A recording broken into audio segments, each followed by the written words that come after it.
Welcome to The Secret Witch Show, the podcast providing a safe and alchemical altar space of conversations which help powerful women escape a half-hearted, spiritless society and rediscover the freedom of living a wildly magical life. Every other week, we explore how to cast aside the wounds of shame, guilt, and fear connected with fully being yourself, so you can grant yourself permission to stop hiding, ground soulfully back into your body, illuminate your whole soul desires, tend your soul, rediscover and reclaim your powerful gifts, express your magic, and manifest your wildest alchemy. There's no better place to become who your heart longs to be. This is where we will guide you into liberation. I'm your host, Nicole Barton, and I'm so excited to dive in.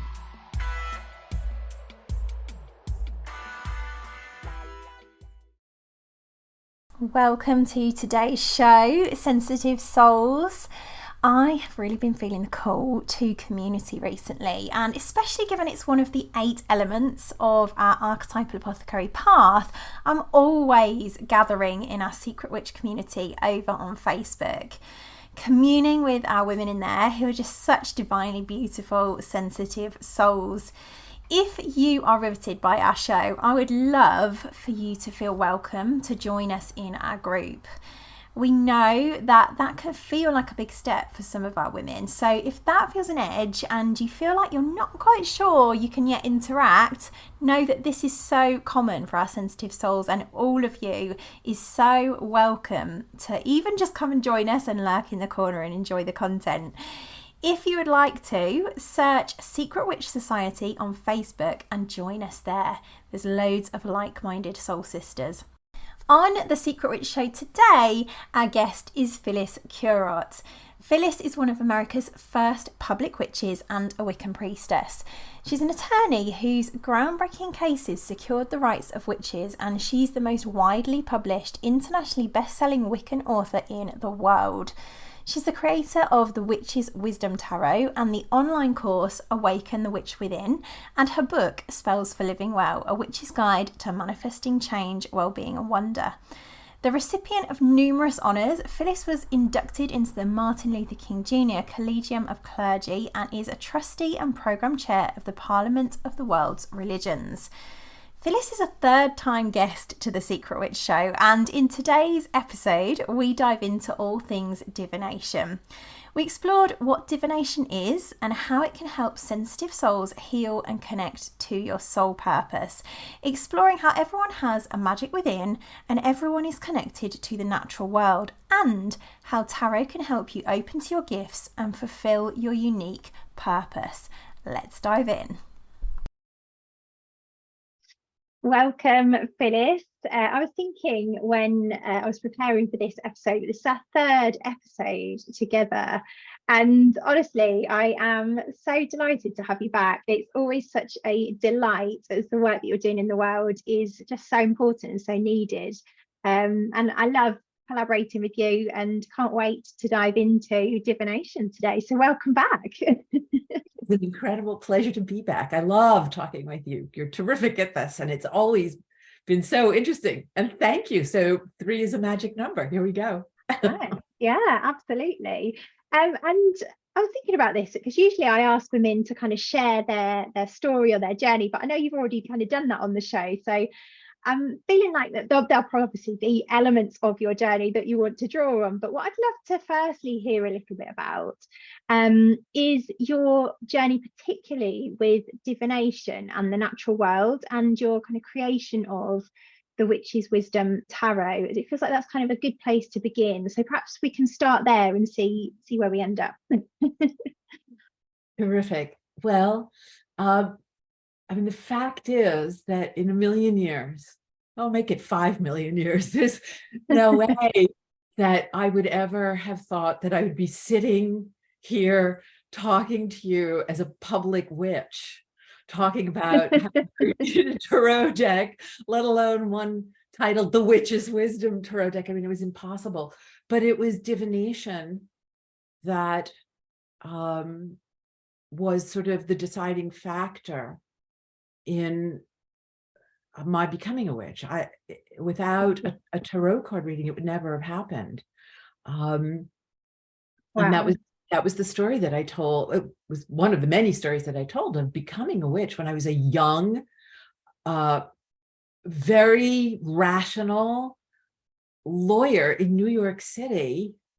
And during law school, I'd started having all these psychic dreams and premonitions and knew nothing about any of this. I was way too young for the psychedelic 60s, it was New York, not California. I mean, I had absolutely no framework. My parents were humanists. They were social justice activists. So truly, religion was something you scoffed at, let alone something like witchcraft. I mean, I had all the stereotypes from the fairy tales and the Hollywood movies in my head. But a dear friend of mine who was extremely hip called herself a witch, and I chose to overlook it because she was so cool. And one day she took me to have my tarot cards read because I was in a bit of a crisis. And I mean, it was like a Hollywood stereotype kind of set with this dusty old bookstore and huge jars with herbs and dark lighting and shelves of books. And of course, I had to walk the length of the entire place. Saying, what am I doing here?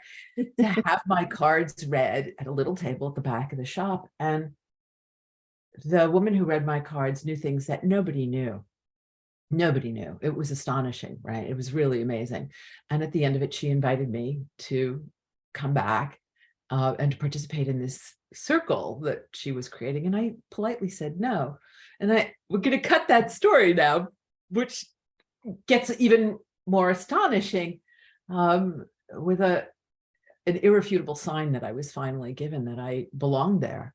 And back I went. And among the many, many things that I learned, was that this was really the indigenous wisdom tradition of our European ancestors that had been lost and suppressed during the witch craze. And one of the things that they taught me was how to read tarot cards. And so many, many, many years later, having read them for many, many years for myself and for others, Hay House asked me if I would do a witch's wisdom tarot. And I thought to myself, the world doesn't need another tarot deck, they're populated now by cats and comic book figures and, figures from Greek myths. I mean, who needs another one? But I used a very ancient indigenous technique that I had learned simultaneously when I became a young witch. And that's journeying. You can see the drum over my shoulder. It's used by indigenous peoples all over the world. Steady percussive rhythm changes your brainwave pattern and you enter a visionary state. You enter realms of spirit. And I asked the question, what does the world need to know, from a witch's wisdom tarot deck? And the answer was very, very clear. It was, don't use any of the symbols, the swords and the cups and the pentacles and the wands, no symbols. Deal directly with the elements. Go to them. Go to air, which is the sword. Go to fire, which is the wand. Go to water, which is the cups. Go to the earth itself, not the symbol, the coins, the pentacles, and ask what the world needs to know, and you'll be told. Well, it turned out when I finally met our artist, Danielle Barlow, she knew how to journey too. She'd been doing it for the last some years and she knew how, and she had journeyed and she'd asked the same question and she'd been told the same thing. So I was like, okay, we're good to go. This is my artist. And we were off and running and we journeyed for every single card. And the experience was astonishing. We often saw the same things. Sometimes they overlapped, we would share elements of the journey, but hers would be slightly different. Mine would be a little different. We would need to put them together to have a full understanding. Sometimes they were different. And we would work out what she'd been shown, what I had been shown, and what the world needed to be shown. And we created the Witch's Wisdom Tarot. And it was sort of, okay, we trust the method. We absolutely trusted each other. I trusted her as an artist. And she trusted me, of course. I mean, it was kind of my deck, so she had to, but nonetheless, we trusted each other. She trusted me to interpret with language. And I trusted the spirits that had guided us and the method we had used, but we didn't know if it would work as a tarot deck. it worked for us, but would it work for others? And it's been out in the world now for a couple of years. People love it. They get it. They begin to work with it. It's incredibly responsive, and they buy decks for their sisters and their brothers and their best friends and their circles, and it's working. It's dazzling how accurate and sensitive it is, regardless of the person it's working with. And there are many spirits, spirits of air and spirits of animals and plants, and most of all, the spirit of Mother Earth that speak through the cards, that speak through the deck, through the images, and also through the language. But there is this overarching spirit. I would say it's the spirit of Mother Earth, and she is present throughout the deck. And she sees us in the full measure of our humanness, including our frailties and our fears and our self-doubts and our worries and our uncertainties, our bad habits, the traps that we find ourselves in because of the way we've been raised. Witches are evil. Like, absolutely, they are the opposite of evil, but we still have stereotypes in our heads, right? So this deck sort of understands our self-imposed and socially imposed and family imposed limits, but sees beyond those, sees to the full measure of who we're meant to be, and provides this generous and compassionate, this benevolent guidance to becoming whole, to healing, to seeing ourselves as we are, to discovering how even our wounds are sources of strength and compassion, and then helps us make the alchemy of becoming whole. And it does it through our relationship with the natural world as an embodiment of spirit, to see ourselves in the air and the fire, the sun, the water, all of these things that exist in harmony and balance and with blessings to give us life and to make our lives healthy and happy and meaningful. And so ultimately, the deck is a guide home to oneself and home to a world that's entirely magical, filled with nature's magic, and deeply sacred, and organized entirely around our well-being, and is simply waiting for us to come home and participate the way we're meant to. So it's like this amazing deck, and it will also answer these very practical questions, like, should I marry the guy? Or should I move? Or should I quit? It will give you these very practical answers about these big questions or little ones in your life. It's very practical, but it's also just like a mother. It sort of has this perspective of, and yes, when you marry or move or heal, you will find that your life opens up in these incredibly magical and meaningful ways.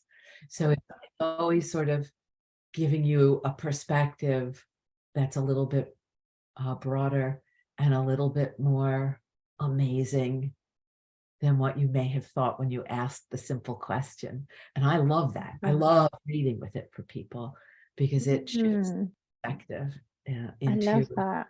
Yeah. I love everything you shared there. I'm just gonna dip in because there's a few things that are just speaking to me that I'd love to dive into, and just trying to think of what they are now because there's so many. Sorry, I went on.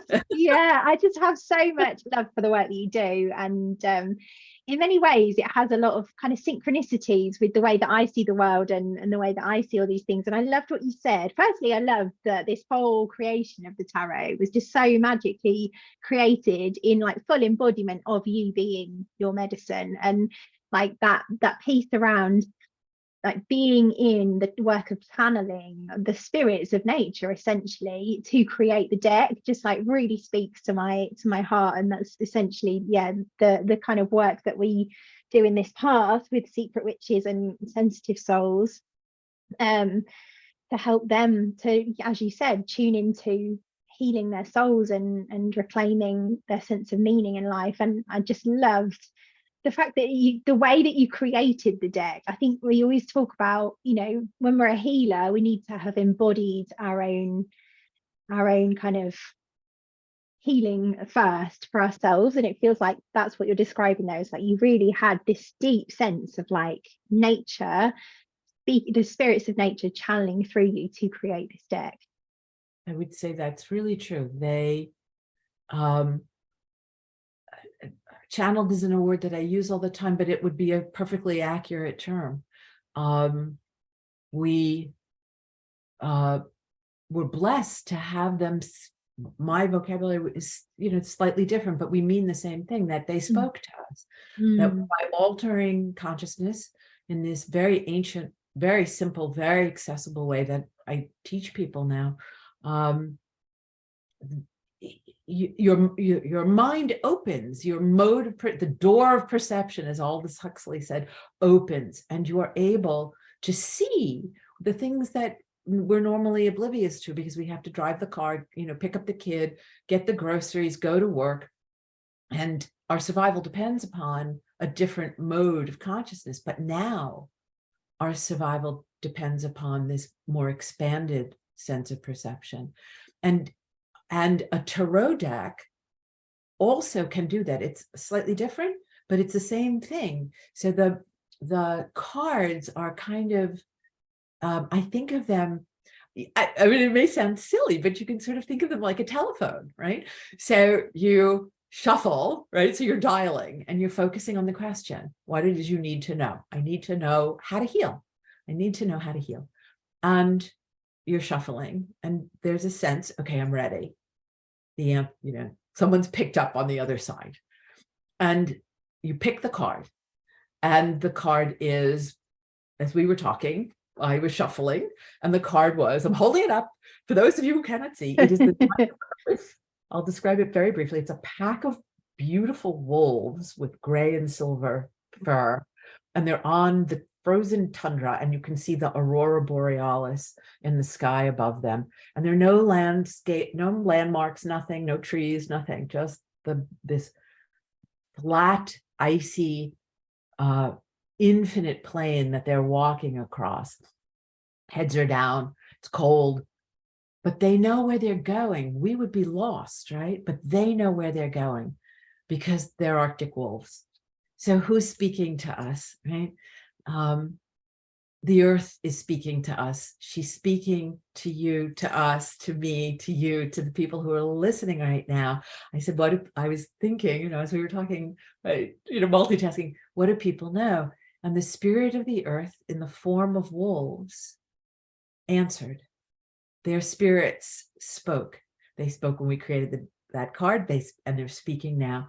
And what they want us to know is so appropriate for your audience, that these wolves know where they're going because they know who they are. They're wolves, they're Arctic wolves. They're designed for this world in which they live. They know from their little paws on the frozen ice, the texture of the ice, where they are. They know from the wind blowing on their fur, the direction it's coming from and how hard it's blowing. They know from what they can smell, because they have such supercharged senses. They know exactly where they're going, and they know how to get there. And they know how to live and to thrive in that environment because they know who they are. And it's true for all of us. We've lost a lot of our instincts, right? And our sensitivities, and our connections to the planet, our ability to interpret and understand what it's telling us. But this deck is telling us, welcome home. We're going to show you how to live here. Love that so much. I love, oh sorry, I was just going to say, I love that you pulled the wolf card, because one of our archetypal remedies that we serve in this path is she-wolf. So I just love the synchronicity in that as well. But essentially, one of the things that I'm hearing in that, and I know I just interrupted you there, I thought you'd finish, sorry about that. Oh, I just got too excited. One of the things that I was feeling as you're talking to that, and it's very much aligned with the way I see healing as a whole in general. I loved what you said when you said about these cards allowing you to return home to the wholeness of who we already are beyond the kind of wounds that we've lived through in this lifetime. And I think that's one of the core things that is so important to my work, and that I see in your work, and what these beautiful cards allow women to do is it's like we're accessing, they're like a tool or a portal and spiritual guidance to help us access our own wisdom and heal ourselves, rather than a lot of other work can sometimes be very much around like we can get, and it's not even that the work itself is wrong, it's like we have this kind of mentality and conditioning that we go to other people to be fixed and healed. Whereas what this is really opening up is this idea that actually, even if we do go to other people for healing, like we can still interact with that in a way that allows us to access our own wisdom. And I think that's, for me, the beauty of what this work offers. That's so wise. I mean, that's what a witch is. It meant a wise one, right? Witcha. Wisdom takes time to become wise. You have to live, but it can be shared, and the gifts that we give each other accelerate our learning. And one of the great gifts that I was given early on were the practices, and I have this confidence in the practices. I've always said, if you work it, it will work. And the point is not for somebody else to do it for you. That's the difference between how we work and how the sort of patriarchal models work. You go to a church or a mosque or a temple, and the professional tells you, interprets for you, and then you're supposed to sort of absorb it and go, okay. So there's wisdom there, and there are many fine spiritual leaders in other faith traditions. Heavens knows, I know that and value them. I work with the Parliament of the World's Religions. But the thing that's so wonderful, I think, about Indigenous traditions and what we do is that our perception is that through the practices, you can experience the divine, you can experience the magic, you can experience the wisdom that you in particular need. And what comes to you are the archetypes, the expressions of deity in the form that you'll respond to. For me, very early on, before I understood what it was a priestess of the goddess Isis, the Libyan symbol, and then the goddess Isis. Huh? What? Who? Huh?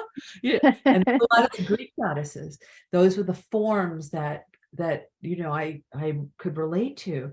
But these cards are less, there are human figures in them. There are goddesses, and there are beings that are sort of plant, animal, human, that bridge the worlds and are divine, that have all in one, which is incredibly wonderful, like the Green Man. But the spirits, most of all, that speak through the deck to us, that come in answer to the questions that we ask, are very much the spirits of the natural world, of the plants and the animals and the elements, and Mother Earth herself, because the planet is in such dire straits, because we've inflicted the wounds that we're experiencing, we inflicted on the planet. And those wounds now are being shared by us, the change in temperature, the terrible fires, the flooding, the migrations that are happening from parts of the world that are experiencing it in the most extreme and harsh ways. Things are going to get more difficult if we don't wake up, right? And I honestly think that the secret witches and the sensitive souls that are being called because the world needs her witches. The world needs her wise ones. The world needs her sensitive souls, needs us to come home, to realize where we are and how it works, so that we can live well, live in harmony, live well guided, live the healthy, happy lives that nature is organized to help us experience, and that we can give back and participate in that instead of destroying it. And that's this abundant magic. Working with the Witch's Wisdom Tarot is magical. The synchronicities, the accuracy of the message, the magic that you're given to integrate or to activate the guidance you've received, to make changes, to heal, to come home. Part of what I think the cards are trying to tell us is that we're enmeshed in a world that is organized. I call it nature's magic. That's organized in a way to support us and heal us and help us and guide us. And all we have to do is pay attention and participate. And our lives start to be filled with the blessings of air and water. It changed my practice and simplified it tremendously. I used to, gesticulate and say all this elaborate language to invoke that spirits of the East. And now it's the trees sort of taught me, they were like, you could relax. You just breathe. Just breathe. I was like, what do you mean breathe? I'm breathing. Like, no. Pay attention to breathing with us. And I quieted down, which is quite a thing, and inhaled and paid attention and realized, right, the mind, first thing that magic changes is your head, your thinking. And you realize that's what an epiphany is, but it was embodied. It wasn't an idea. It was an experience that the trees were creating oxygen for me and they were exhaling it. And I was inhaling this breath of life, this gift they were giving me. And suddenly I realized that when I was exhaling, I'd been taught, exhale your tension, exhale your disappointment, exhale your garbage. Don't you feel better now? Bring in the clean, pure air. Oh, I feel so much better. Okay, exhale the garbage. And the trees were like, please stop doing that. Just don't do that. You're not exhaling garbage. You're exhaling carbon dioxide. It's the breath of life for us. You're returning the breath of your body is creating what we require. Please just breathe with us. And I exhaled and realized there was no waste in nature. I was creating for them the breath of life. And when I exhaled it, I was blessing them with it. And when I inhaled, I was receiving the breath of life that they created for me. I can't tell you how profound that experience was and is for me. And whenever I am worried or scared, and there's so many reasons these days to be scared, all I need to do is breathe and bring my attention to what is actually happening. And I can feel their consciousness. I can feel their healing power. I can feel their compassion and their love and their patience and their magic flowing right into me and changing me and healing me and evoking in me a desire to reciprocate, to give back to them. And that experience of breathing with the plants has changed my magic, has changed me, and is part of the deck. The deck, each card has some little magic like that, that the first thing magic changes is you, that changes your perception and how you're living. And most of all, your any sense of being alone. That's one of the most wonderful things I realized about divination with any deck or form like runes or I Ching or reading signs or any of it, but especially with the Witch's Wisdom Tarot, that you're not alone. You're never alone. If you take the moment to ask for the guidance that you need, there is this magnificent presence that abides with us that will answer your question and wants the best for you, sees the best in you and wants the best for you. And that's so healing. It's incredibly healing. Yeah, I love that so much on all levels. Just like, again, thinking back to, the spirits of the remedies that I work with, is that, they're alive. They're not, they're not, these are things that are alive. One of the things that I'm curious about, I'm thinking that listeners might be wondering about, is this sense, and you talked about this right at the beginning, this sense of like how you went from being very logical into like being immersed in magic. And I'm curious if you could just speak a little bit to that, because I know this is something that so many women really struggle with, is this sense of like, how can I trust the magic? Well, and of course, that is deeply connected to trusting ourselves, which goes to what you were talking about before, that people will go to someone else for a past life regression. Guess what? There are all these techniques. You could do it yourself. Or they'll go to someone else, for a healing work, for an energy work, which is not to say that all these people don't have blessings and gifts for you. They do. I love reading for other people. I've been doing it for a long time, and I see my job as being able to bring that wider perspective to interpreting the events of someone's life, so they can see the magic that's unfolding in their lives that they may not recognize, right? I often see that as like almost like somebody being like an activator that kind of activates the healing and shows you something, and then it's for us to integrate. That's very wise and very true. And I think that women have been denied their power for so long. They've been denied the truth of who they are for so long. And I mean, like literally, like a woman couldn't get, at least in the United States, you couldn't get a credit card in the 1970s, let alone a mortgage or a loan, right? When I became a young lawyer, I was looking at my credentials the other day. I was sworn into the bar in 1980. And I started practicing law and I started practicing witchcraft. So it's really funny because I've got another episode to record after this with another ex-lawyer. So it's like, it's the day of logic versus magic. The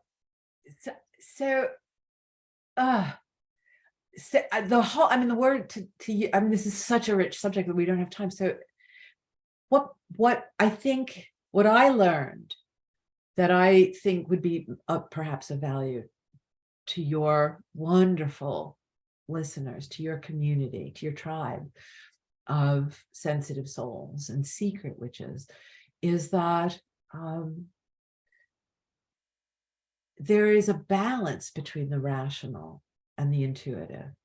It's not one or the other. It's not an either or. It's a both and. A question that I got when I went public in 1981 was, how could you be a lawyer and be a witch? I was like, how could I not? You need both aspects of your being to be full, to be wholly whole, to be who you're, who you are. We have incredible gifts.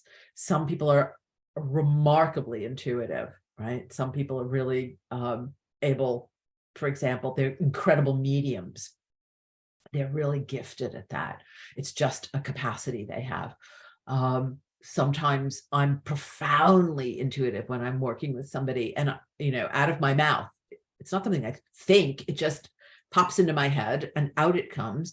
And I have, seen, like somebody saw things about me. I have seen something that would be impossible, right? That's my intuition. The wonderful thing about divination is that the more you practice, it's like putting on a pair of glasses to read, right? Or using a telescope to see way down where you couldn't possibly see what was going on without help.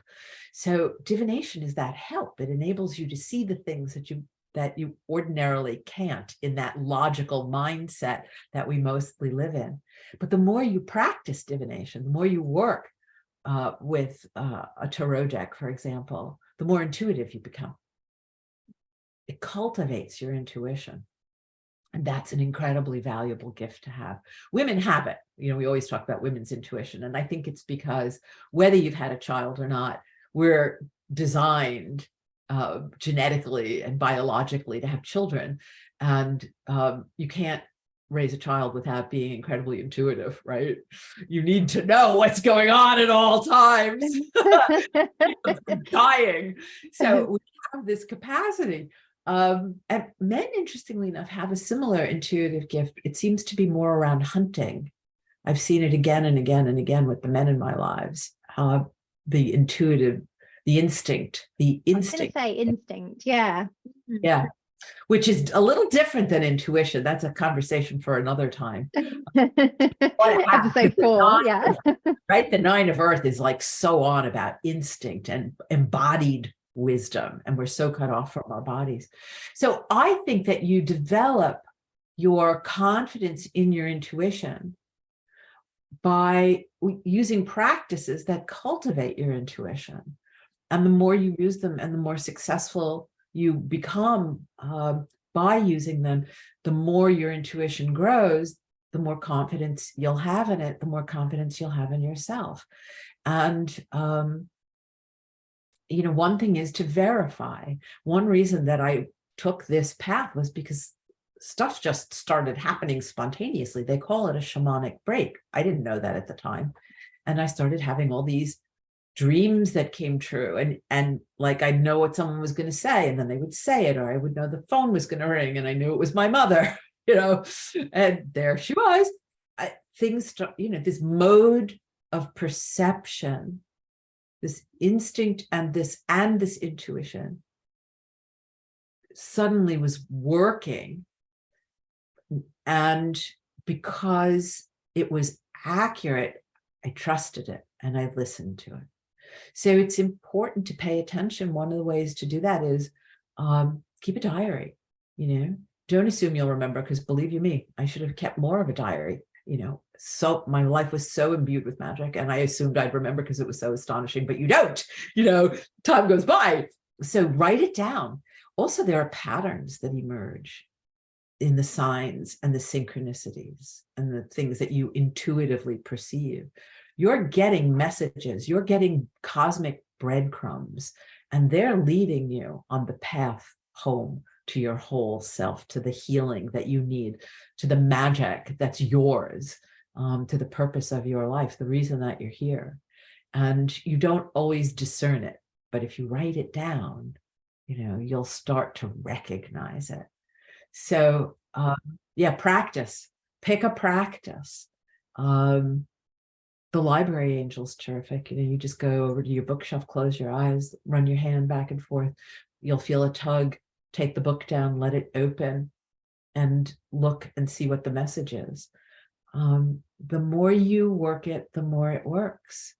And it's one of the things, I'm starting a witchcraft masterclass that people have been waiting for a really long time. And one of the reasons is because I know the practices work, but I know that most people don't have, they're cobbling stuff together from random books or recommended reading and YouTube videos. They don't have a truly skilled, really experienced, you know, traditionally trained, shamanically skilled teacher. And I know that the practices work, that your instincts, your intuition, and your magic grow when you practice well. And practicing isn't complicated. People are overwhelmed, like, oh my God, there's so much to remember, and there's so much to do. Like, no, actually, I will be the tree, you know, speaking to you, telling you, it's so much simpler than you think. And so much easier and more accessible and way more fun. And if something's fun, you want to do it again. And when you do it again, it gets easier. I feel like, yeah, I feel like the tarot deck, you know, is a perfect way to begin that kind of practicing. And I'm wondering if there's any specific for people who, I mean, who may not even have worked with that sort of thing before. Is there any kind of simple way for them to begin? Is there like a ritual or a spread that you can recommend or anything like that? Easier. Amazing. Easier than that. So the simplest thing is that you take the deck and you look at it and you enjoy the images. I certainly recommend, especially with my book that comes with it, it's a small book, but to read it so that you get this sense of the magic that's present in the deck and the spirits that'll speak to you and how to work with it. But it's so simple. I mean, to me, you hold the deck to your heart. You thank it for being an oracle. Oracle is an old word. It meant the voice of the sacred, right? And you thank it for being an instrument, right? A way for you to speak with the sacred. And you just thank it, that you hold it to your heart. Take a moment, be quiet, Outdoors is great as a wonder, because it's such an outdoor deck. It's a nature deck. It's a natural deck.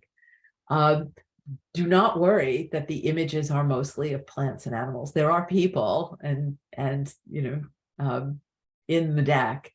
And I know that when you look at natural images, you're gonna think, I don't know what that means. But as soon as you start to look and really look at them, you'll immediately start to get intuitive impressions and ideas, and images will come to you beyond what you're looking at, and you'll understand them.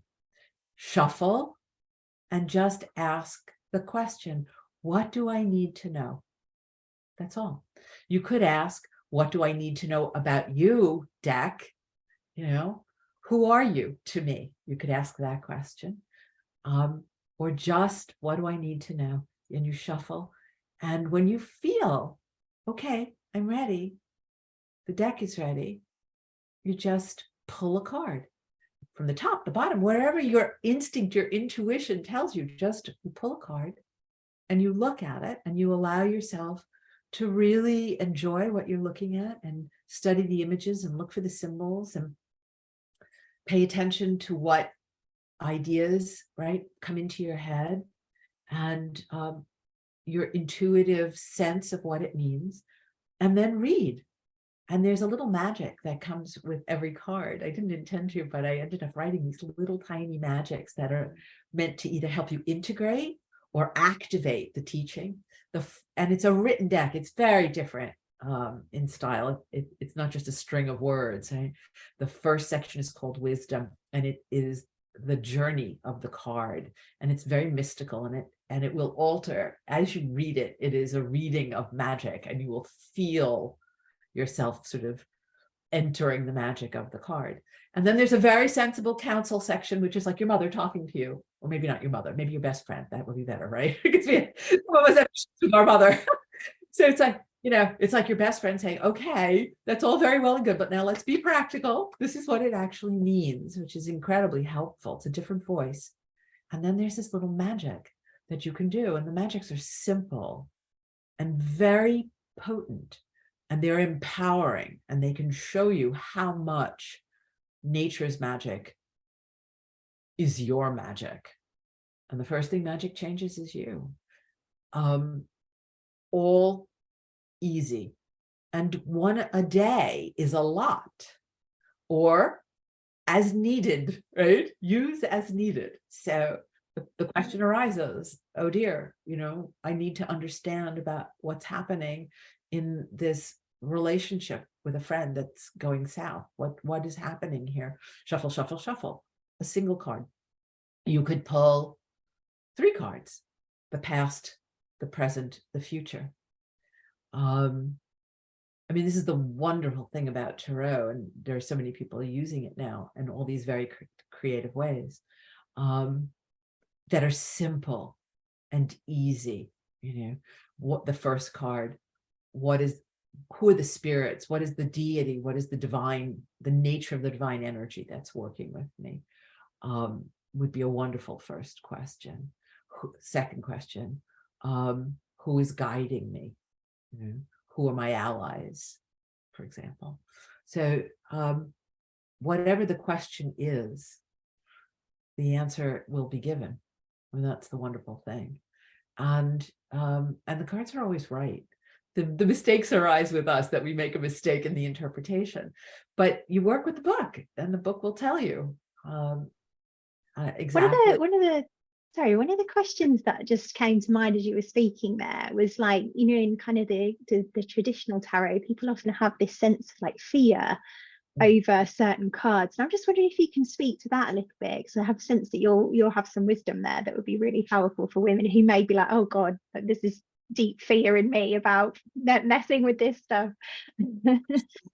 Totally. The traditional deck well, it's not the traditional deck, right? The traditional deck goes back to the 1400s, but the deck that everybody uses in one form or another these days is the Rider-Waite-Smith deck. And that was created like in 1911. And Waite and Smith were members of the Golden Dawn, which was this very elegant, very upscale, British, although they were Irish members as well, esoteric society. And they were doing ceremonial magic. So they were sort of rediscovering these suppressed traditions. So they created a deck that contained a lot of the symbols of the magical system, the sword, which were already in the cards, but the swords for air, the cups, the et cetera, et cetera, et cetera. And I think they were very much the creatures of their time. We all are, aren't we? So the air, the suit of air is to me, the scariest, because it's swords. And there isn't a single sword card that doesn't make me shiver. They're awful. They're just terrible. Every single one of them. They have the three of swords, the heart with the swords impaling it, piercing this heart, and the 10 of swords, of course, with the corpse lying on the ground with the 10 swords, and it's in the person's back and the blood everywhere. Or the 9 of swords with the young woman in bed, just unable to sleep, her hands over her face and swords hanging over her head. I mean, it's an entire litany of neuroses and anxieties of the mind, right? Of how the mind is haunted and tormented. But of course, because Freud, right, was the big thing at the time. Psychology, psychiatry, Jung also, but to a much lesser degree. And at that moment, the whole idea of psychology, psyche, the mind. And so the deck reflects that period and the ideas of the mind as the repository for all kinds of hauntings and torments. I think that's one of the reasons that the journeying, we were told, go right to the elements, and the elements were like, oh, no. We're not dealing with human neuroses. We're dealing with organic realities and how they express divine truths, not your worries and your fears, although the deck speaks to those, it addresses those, especially in the five, it turned out in the 5 cards, those were cards of real issues, like these are your issues, deal with them. But the perspective was, like I said, benevolent and compassionate and generous. And if nature embodies the divine, although it can be read in tooth and claw, it is by and large, even that is a thumb on the scale of life, that side. And that's what it's showing us. Like, there's no reason to be afraid. There's reason to have courage. There's no reason to hold back. Take the first, you can see the pilgrim card behind me. Take that first step. When you do, you'll find the earth rises up beneath your feet to hold you. Breathe. The trees, the plants are breathing with you. Yes, you walk through a briar patch and you're scratched and maybe you become ill, but right next to the briar patch are the plants that will heal you. And we will teach you what you need to know to heal. There is nothing to be afraid of. We wait, I think. I did. I still do to some extent, but not so much anymore. We used to wait to feel courageous before doing the thing we were afraid of, coming out as a witch, leaving a marriage, starting a new job, telling someone we love them, and whatever it is that we're afraid of, pursuing a passion that we have. I'm not good enough, I can't do it, whatever. Writing the next book, starting the new project like you're doing. We wait to feel courageous in order to do it. And if we wait, we may never do it. The deck keeps saying again and again, and from different angles and elements and animals and plants, don't wait. Come forward into life. Come forward into this journey. Don't wait to be courageous. Act despite your fear. And what you'll come to understand is that there's a gift. You act despite your fear, and the gift you're given is your courage. That's the reward. I love that so much. I also love, because I was just thinking about the topic of this conversation being how to work with divination and the wisdom of the natural world for soul fulfillment. So I was thinking about also for the women who are listening, who are like, okay, I really want to, like, I feel called to being a healer, like, and that's their deeper purpose. Like, how can the deck help them to kind of move into that unique soul purpose that they're here to fulfill? I think that's probably a big question. You could almost do like it's a great, yeah. like, I think of it as a healing deck. Witches have always been healers. It's a part of the skill set that they have. And in fact, one of the blessings of working with Danielle is that she's a hedge witch, and she literally lives in this little farm, and she's always interacting with the plants. Like every day, like they're not in jars, they're coming out of the earth, right? They end up in jars, but they start, as seeds, and she takes care of them. And so the deck is full of plants, of healing plants, like throughout the entire deck. I was like, you really need to do like a little class about what the plants are and what their healing properties are and how they heal. And she's like, no, I get too nervous. But you can easily identify them and then go and learn literally the healing powers of these plants, and yarrow and meadowsweet and rue and lavender and borage and nightshade. They're through, and the medicine plants that alter consciousness, they're everywhere.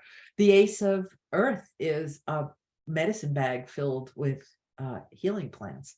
A wonderful place to start. So to me, the healing is, first of all, number one, you're not alone. Because that sense of disorientation, that you're on your own, is the first thing that, I think that's the first wound and the first thing that needs healing. That we are not alone, that we are loved and living in a world organized around supporting and sustaining us. And the deck introduces you to that reality. It demonstrates how the air is a companion, and how the waters are giving you certain blessings, and the earth is giving you another whole set of wisdom and ways of living.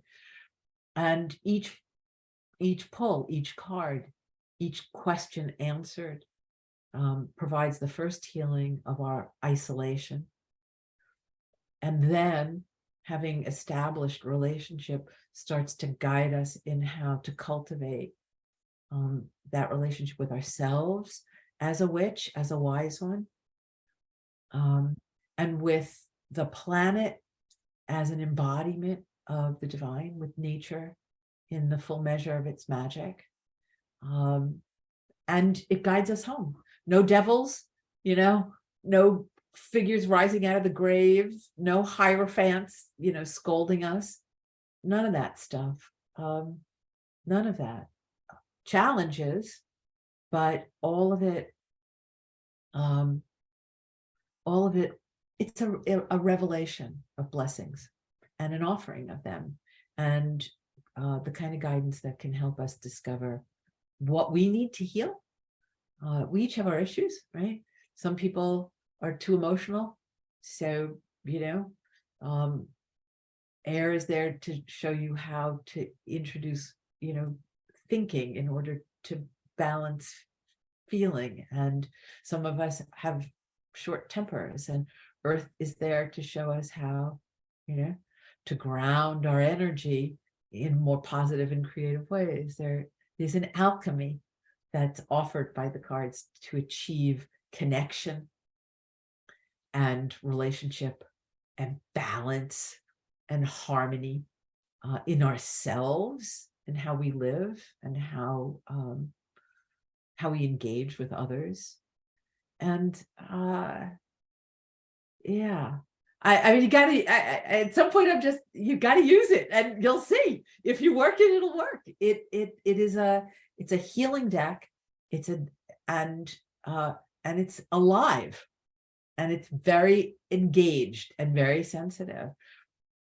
Each of us are sorry, I was just going to say, one of the things that came to mind as you were speaking there around it being a healing deck, I think one of the things that we can miss as we're kind of journeying into our gifts is that it's our own personal healing that has us become a healer. I always think of, the analogy I use is that for me, in my own path that I'm creating, it's like we're each born here with this kind of unique gift, and the way that I see that people find that gift is typically in their deepest wound. We talk about it as the soul layer remedy, the archetypal remedy that they were born here to serve. Essentially, we're all here as archetypal remedies, and we can't discover what our medicine is without healing ourselves. And I think that's the beauty again of this deck, is that it's allowing us to go in and really kind of heal those core wounds and see what's revealed as we do that.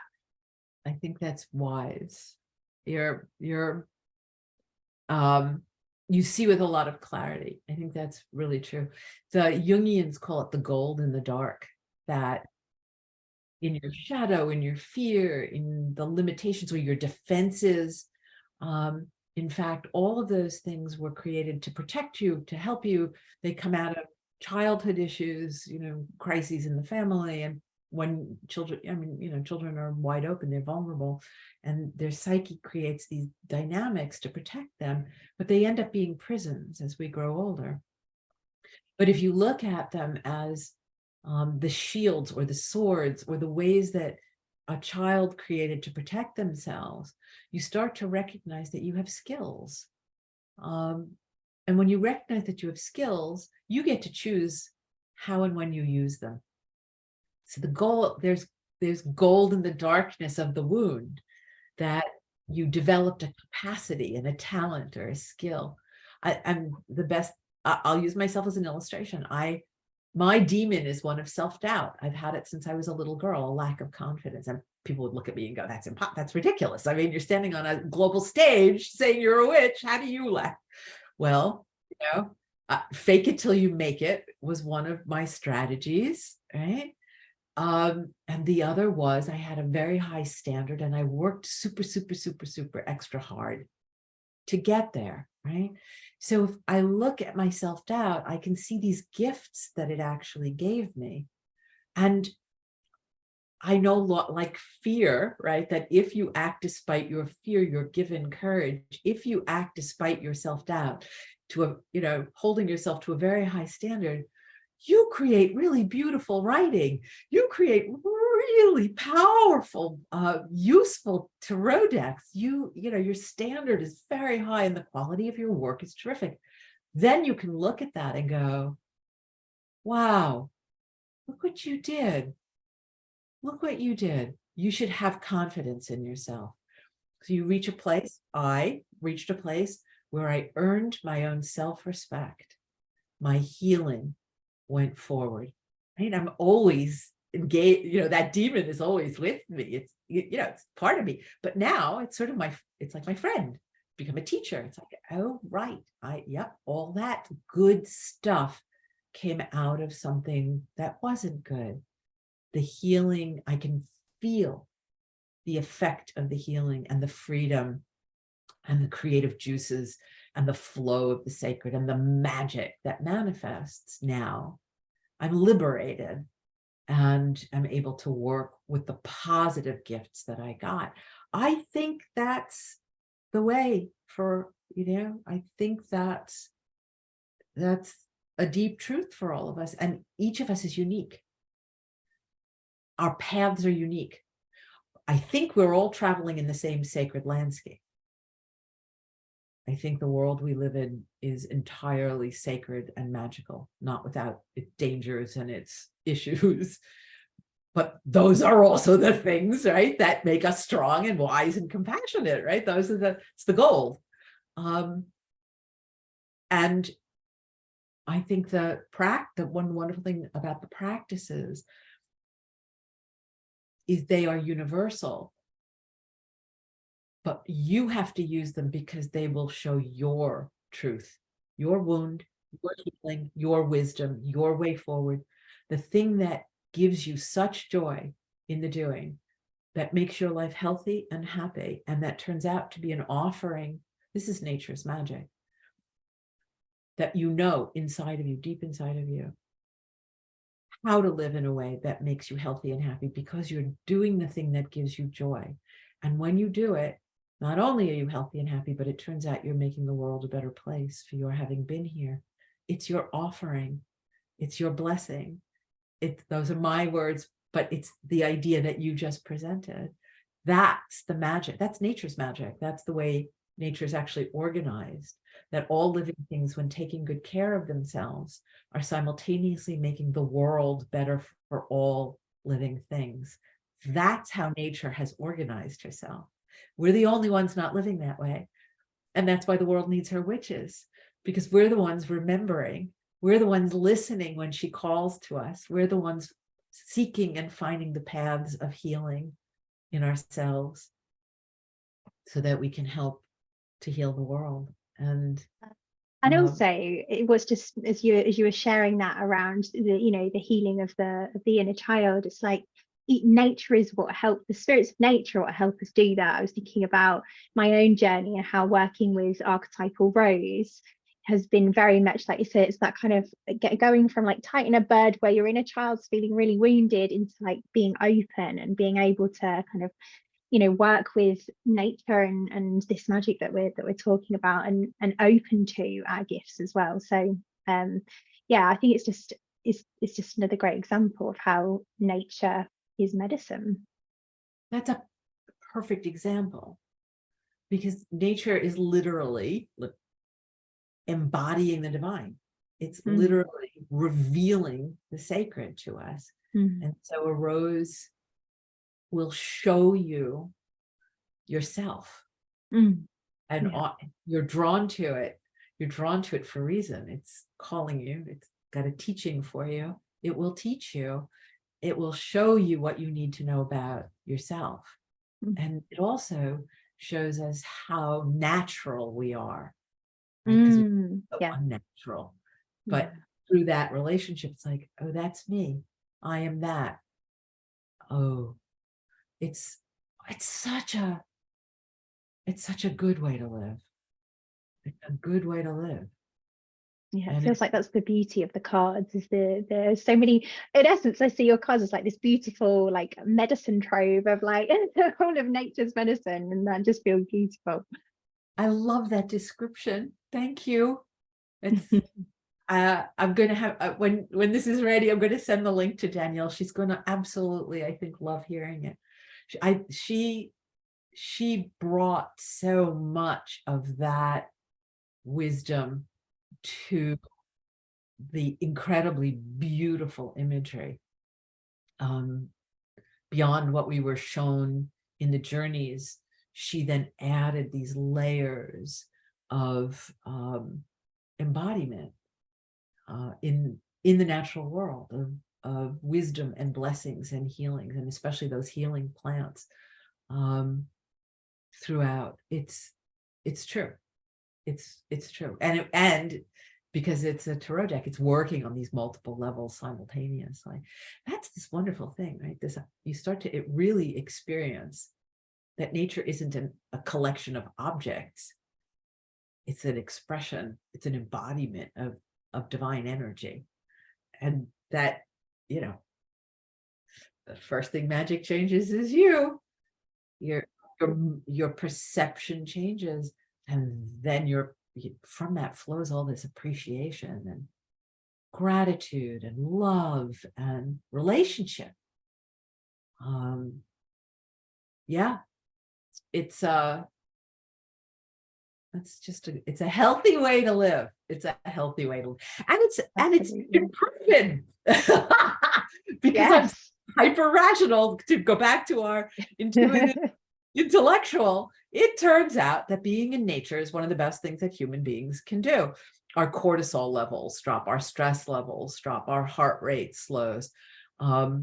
We're healthier, we're more optimistic in the natural world, we're more altruistic in the natural world. Being human nature becomes heals, it heals and becomes healthier, becomes more humane. Human nature becomes more humane when we are in nature, when we are connected to nature. And that's part of what the deck is about, and very much how I, teach the practices of witchcraft, that it is about returning home, returning to relationships, of receiving. It feels and so gorgeous.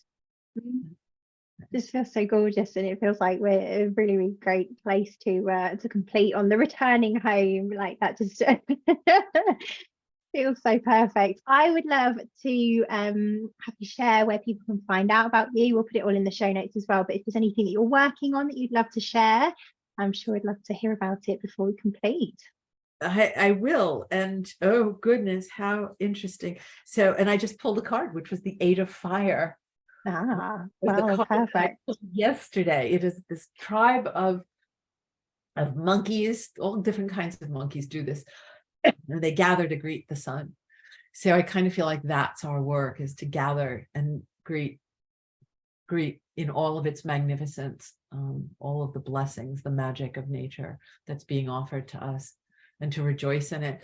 So yeah, well, the deck is coming out in a new form in October, November. I'm so excited. It's coming out as a smaller deck. It was in that magnificent box with the bag and the big book and all that stuff. The little magical spells are still inside the box, but it's a smaller deck and a smaller book.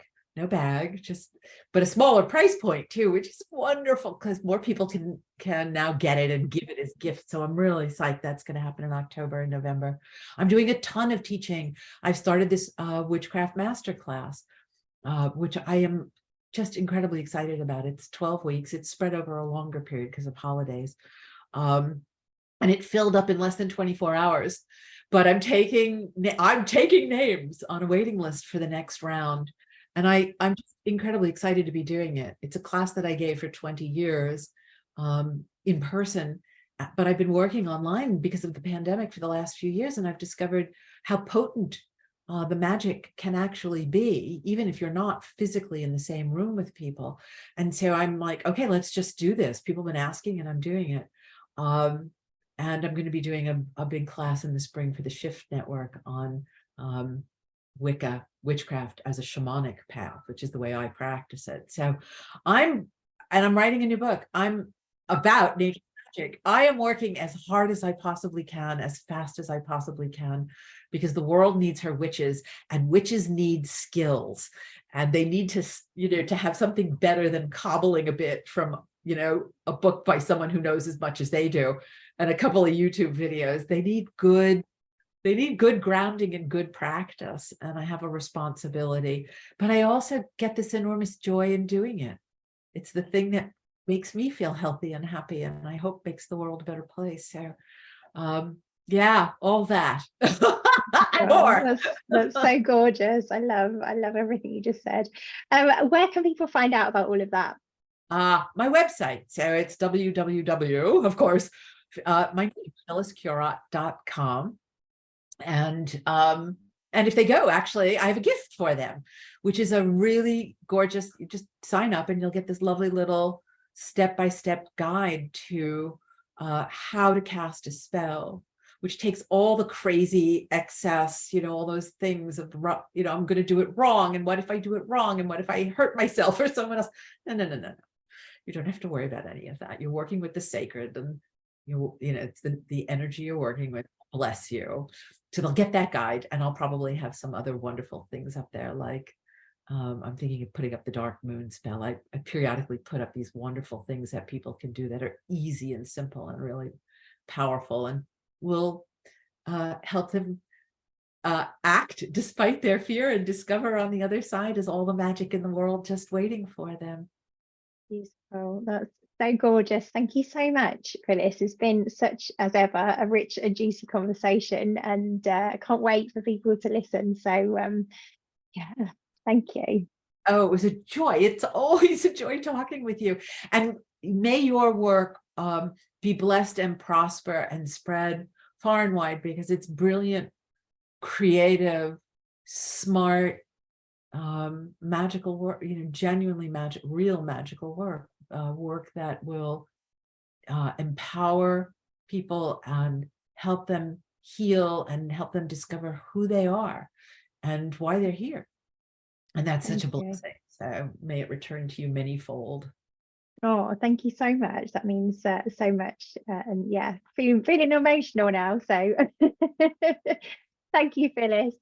I hope to see you soon. We should do this without recording. Just, have tea and chat. Definitely. Thank I want you. to hear more about how you're doing. So yeah. I so enjoyed that show with Phyllis. Here are my takeaways. Tarot is a tool that guides us home to ourselves, that helps us heal, reconnect to our well-being and our soul. And it does this by providing answers to questions that help us access our own inner guidance system. We learn through tarot to access our own wisdom rather than to outsource our power to others, like patriarchal models. The more we practice tarot, the more we cultivate our own inner wisdom and healing capacity. We can also access our wisdom by communing with the spirits of nature and see what they reveal to us. They show us that we are never alone, and we are constantly surrounded by wisdom and guidance if we are open to receiving its signs and synchronicities.